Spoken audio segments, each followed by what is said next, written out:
అందరికీ నమస్తే. Welcome to big TV. నేను మీ గౌతమి. ఫిష్ వెంకట్ గత కొన్ని రోజులుగా ఈయన హెల్త్ గురించి, అలాగే ఇండస్ట్రీ నుంచి ఎవరు కూడా ఎందుకో సహాయం చేయడం లేదు. చిన్న చిన్న హీరోలు మాత్రమే బయటకొచ్చి వాళ్ళ తోచినంత సహాయం చేస్తూ ఉన్నారు. 1,00,000 అని, 2,00,000 అని. అండ్ పొలిటికల్ పరంగా ఎమ్మెల్యేలు, ఎంపీలు ఇప్పటికే కలవడం జరుగుతుంది. మరి ఇన్ని సంవత్సరాల నుంచి ఇండస్ట్రీలో ఉన్న వ్యక్తి కదా! ఎంతో మంది పెద్ద హీరోలతో వర్క్ చేసిన వ్యక్తి కదా!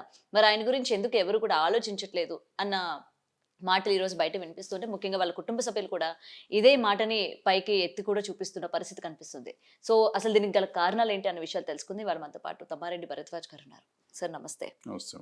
సో, ఇది ఫస్ట్ టైమ్ కాదు సార్. చాలా సార్లు ఇండస్ట్రీలోని ఏ చిన్న యాక్టర్ గావచ్చు, లేకపోతే జూనియర్ ఆర్టిస్టులు కావచ్చు, అంటే వెల్ నోన్ అంత కాకపోయినా వెల్ నోన్ ఉన్నవాళ్ళు ఇలా మంచాన పడినా, లేకపోతే ఎలాంటి పరిస్థితులొచ్చినా వెంటనే ఎందుకు ఇండస్ట్రీ మమ్మల్ని ఆదుకోదు? ఎందుకు ఇండస్ట్రీ మమ్మల్ని గుర్తించదు? క్యారెక్టర్స్ ఎలాగా ఇవ్వదు?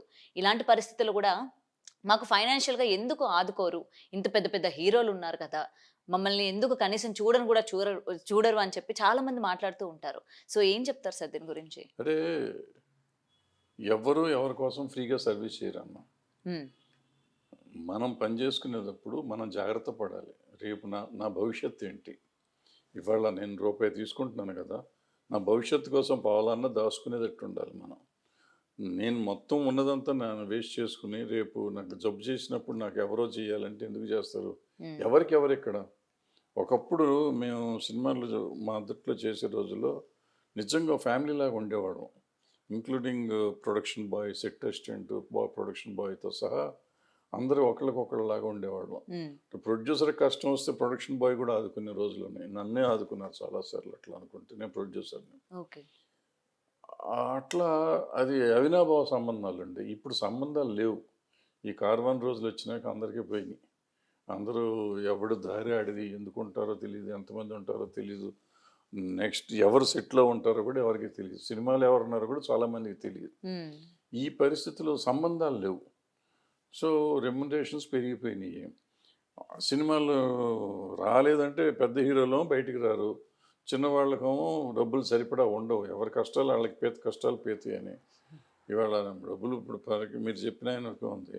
హ్మ్. ఆయన డబ్బులు తీసుకోకుండా నేను చేయలా. కానీ ఇవాళ ఆయనకొచ్చిన డబ్బుకి సరిపడా డబ్బు ఆయన దగ్గర ఉండకపోవచ్చు. ఆయన దగ్గరే కాదు. ఎవరి దగ్గర ఉండదు. ఈ దేశంలో ఉన్న చాలామందికి అందుకే హెల్త్‌ను, ఎడ్యుకేషను ఫ్రీగా కావాలనేది. నేను హ్మ్. చాలా వీటిల్లో చెప్తూ ఉంటాను. హెల్త్‌కి, ఎడ్యుకేషన్‌కి గవర్నమెంట్ సపోర్ట్ ఉండాలి 100%. అన్‌ఫార్చునేట్‌గా ఎడ్యుకేషన్‌ను, హెల్త్‌ని ప్రైవేటైజ్ చేసేసినాయి అన్ని గవర్నమెంట్‌లన్నీ. చేసి దాన్ని ఇంత బడ్జెట్ అయిపోయింది. అవును. ఇవాళ మనం హాస్పిటల్‌కి వెళ్ళాలంటే ఆయన ఇప్పుడు నేను చెప్పిన కేసు లాంటి కేసు హాస్పిటల్‌కి వెళ్తే లక్షల కోట్లలోకి వెళ్ళిపోతాయి అవును. డబ్బులు. అదే నాకు హెల్త్ గవర్నమెంట్ నుంచి ఫ్రీ హెల్త్ ఉందనుకోండి, ఈ అడుక్కునే పరిస్థితి ఉండదు కదా! హ్మ్. మనం ట్యాక్సులు కడుతున్నాం. ఈ అబ్బాయి ఎంత ట్యాక్స్ కట్టి ఉంటాడు? ఆయనకు వచ్చిన రెమ్యునరేషన్‌లో ట్యాక్స్ కడతానే ఉన్నాడు. మరి ఇవాళ ఆయనకి హెల్త్ రావాల్సి వచ్చినప్పుడు చేయాల్సిన బాధ్యత గవర్నమెంట్‌దా? ఇండస్ట్రీదా? హ్మ్. ప్లస్ ఇండస్ట్రీ అంటే ఎవరు? ఆయన ఒక 10 సినిమాలు కాకపోతే 100 సినిమాలు చేసుంటాడు. 100 సినిమాలు కొంతమంది డైరెక్టర్లు, ప్రొడ్యూసర్లు దగ్గర చేసుంటాడు. హ్మ్. సో, దట్ డజంట్ మీన్ అదంతా ఇండస్ట్రీ అవ్వదు కదా! హ్మ్. ఇండస్ట్రీ ఎవరో ఉంటారు. నలుగురు తెలుసు ఆయన, నలుగురు తెలిసినోళ్ళు చెయ్యాలి. చెయ్యాలనేది మానవత్వం అది. అది. హ్యూమానిటేరియన్ యాంగిల్ తప్ప దట్స్ నాట్ రైట్. హ్మ్. నాకు హక్కు ఉంది. నేను ఇండస్ట్రీలో ఉన్నాను కాబట్టి నాకు డబ్బులు ఇవ్వరంటే ఎవరు ఇవ్వరు. హ్మ్. నాకు మన సెంటిమెంటు నాతో ఉన్న అనుబంధం గానీ, ఇది గానీ ఉంటే నాకు అవకాశం ఉండాలి. అవతల వాళ్ళకి అవకాశం ఉండాలి. ఇచ్చే అవకాశం కూడా ఉండాలి కదా! హ్మ్. ఉంటే చేస్తారు. కొంతమంది చేసుంటారు. చేయకుండా ఉండుండరు. చేసుంటారు. బట్ ఇక్కడ వీళ్ళ పాపం వాళ్ళ అవసరానికి ఏంటంటే సరిపోదు. ఎంత ఇచ్చినా సరిపోని పరిస్థితి ఉంది. అది. సో, ఎవరిస్తారో ఎవరెవరో తెలీదు. హ్మ్. ఇండస్ట్రీ నుంచి మానించి ఇవ్వటం అనేది పెద్దగా ఎవరు ఎంత ఉంటుంది వాళ్ళ దగ్గర ఉన్న డబ్బులు వాళ్ళు ఇవ్వలేరు. ఒకళ్ళకి ఇవ్వలేరు. హ్మ్. వాళ్ళకి ఏదో 20,000, 30,000, 50,000 ఇవ్వచ్చు అని ఒక ఏదో రూల్ ఉంటుంది. హ్మ్. హ్మ్. వాళ్ళకి కాదు. ఏ ఆర్గనైజేషన్ కన్నా అంతే ఉంటుంది. హ్మ్. అంతవరకు లిమిట్. ఆ లిమిట్ వరకు వాళ్ళు ఇస్తారు. ఇచ్చుంటారు కూడా నేను అనుకుంటాను. హ్మ్. అంతకంటే మించి ఇవ్వలేరు వాళ్ళు. ఓకే. సో, ఈయననే కాకుండా ఈవెన్ క్యారెక్టర్ ఆర్టిస్టులు కావచ్చు, ఎవరికైనా అదే. ఎవ్వరికొచ్చినా ఎవరికైనా సరే. అదే పరిస్థితి. హ్మ్. ఎవరికైనా అదే. ఇప్పుడు మేము ఓకే. మాకు ప్రొడ్యూసర్ కౌన్సిల్‌లో ఒక ట్రస్ట్ ఉంది. హ్మ్. ఇట్లా ఇబ్బందొస్తే మాక్సిమం 25,000 ఇవ్వగలం మేము. హుహు. 5,000 ఇప్పుడు ఎడ్యుకేషన్ లోన్ ఇస్తాం. ఎడ్యుకేషన్ కన్నా లోన్ కాదు ఫ్రీగానే ఇస్తాం. హ్మ్. పిల్లలు చదువుకుంటుంటే 5,000, 10,000 ఇస్తాం. పెళ్ళిళ్ళైతే ఇస్తాము. ఇట్లాంటి జబ్బులొస్తే ఇస్తాము. అంటే హ్మ్. మాక్సిమం 25,000 అంతకంటే మేము ఇవ్వలేమన్నమాట. ఓకే. సో, అది అంత పబ్లిక్ సొమ్ము కదమ్మా! గబుక్కున పలానా వాళ్ళు అవగానే గబుక్కున ఇచ్చేద్దాం అనుకుంటానికి మా ఒకళ్ళ చేతిలో ఉండదు. ఆర్గనైజేషన్ ప్రెసిడెంట్, సెక్రటరీ వాళ్ళ చేతిలో ఉండదు. ఉమ్. అందరిని కన్సల్ట్ చేయాలి. అదంతా రకరకాల ఓకే. సమస్యలు ఉంటాయి. ఓకే, ఇందాక మీరు అన్నట్టు హ్యుమానిటీతోని ఎవరికి వాళ్ళు ఎంత అది సహాయం డబ్బు చేయాలి నా అనిపిస్తే డబ్బు వాళ్ళు ఉంది, నా చేయాలి. ఇష్టం నాకుంటే నేను ఎవరికైనా ఇవ్వచ్చు. అదే. సో, ఇలా వెంటనే ఇండస్ట్రీని దూషించేయడం అండ్ ప్రతి ఒక్కళ్ళు కూడా వెంటనే ప్రశ్నిస్తూ ఉంటారు. మీ వాళ్ళనే మీరు ఆదుకోరు. ఇన్ని కోట్లు పెట్టి మీరు సినిమాలు తీస్తూ ఉంటారు. ఇవాళ తెలుగు ఇండస్ట్రీ ఎన్ని కోట్లు బావుంది ఇవాళ, గదా! ఎన్ని అని. కోట్ల సినిమా రిలీజ్ అవ్వాలంటే వాళ్ళకి వణుకు వస్తుంది. అది ఎక్కడ ఆ రోజు రిలీజ్ అయ్యే రోజు వాళ్ళ పరిస్థితి ఎవరికి తెలుసు?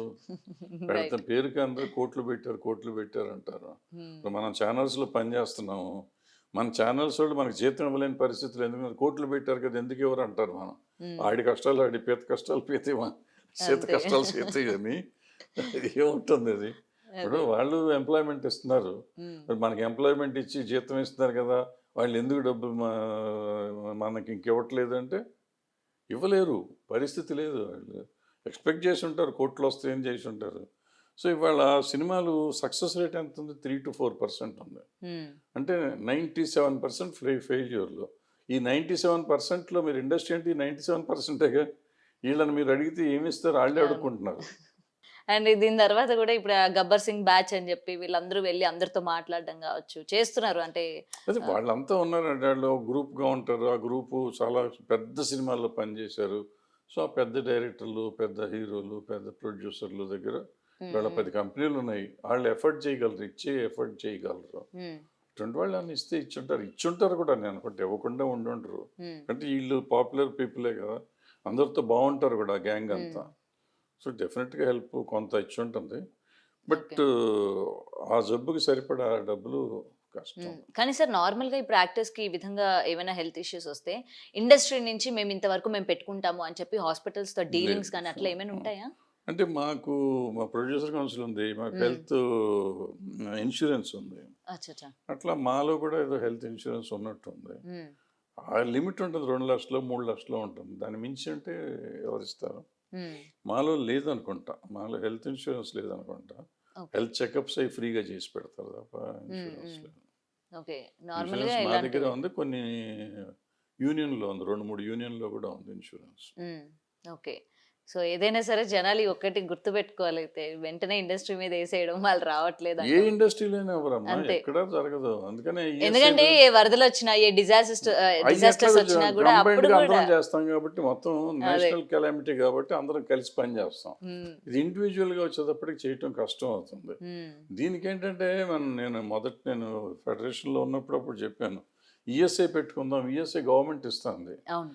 ఈఎస్ఐ ఉంటే ఈఎస్ఐలో మనం డబ్బులు కట్టాలంటే ఎవ్వరు మేము కట్టమంటారు. హ్మ్. హ్మ్. 6.5% 13% ఏదో ఉంటుంది. ప్రావిడెంట్ ఫండ్ ఒకటి, అవును. పీఎఫ్‌ను ఇది. 2 కలిపి 20% వీళ్ళు పెడితే 20% ప్రొడ్యూసర్ కడతాడు. హ్మ్. ప్రొడ్యూసర్లు కడతానికి రెడీ, కానీ ఏ ఇండివిజువల్ నేను ఆ 20% పెడతానికి రెడీ కాదంటారు. హ్మ్. నా రూపాయలు కావాలని ఆ 20 కూడా ప్రొడ్యూసర్‌ని పెట్టమంటారు. వాడు ఎందుకు పెడతాడు? హ్మ్. వాళ్ళే ఇందాక చెప్పిన 97% లాస్‌లో ఉంటూ ఇంకో కొత్త లాస్ ఇక్కడ తెచ్చి పెట్టుకుంటారు. కానీ మీరు ఏదైతే ఇది చెప్పారో ఇది నిజమే. ఈఎస్ఐ ఇప్పుడు మొత్తం ట్రీట్‌మెంట్ చేసుకుంటే ఇవన్నీ బావుంది. ఇటువంటి అన్నీ కేసులన్నిటికి ఈజీగా అవును. ఉంటుంది కదా! గవర్నమెంట్ ఇస్తుంది. హ్మ్. గవర్నమెంట్ ప్రొవైడ్ చేసిన ఫెసిలిటీ వాడుకోలేక మనం ఎవరినో బ్లేమ్ చేస్తున్నాం. గవర్నమెంట్‌ని బ్లేమ్ చేస్తున్నాం, ఇండస్ట్రీని బ్లేమ్ చేస్తున్నాం. హ్మ్. మనకు ఫెసిలిటీస్ ఉన్నాయి. ఎందుకు వాడుకోరు అనేది ఎవరు అడగరు. హ్మ్. ఎవరికీ అవసరం కూడా లేదు. దేని మీద ఎవరు కాన్సంట్రేట్ చేయరు. ఈ రోజు గడిస్తే చాలనే ఫీలింగ్‌లో వెళ్ళిపోతున్నారు అంతే.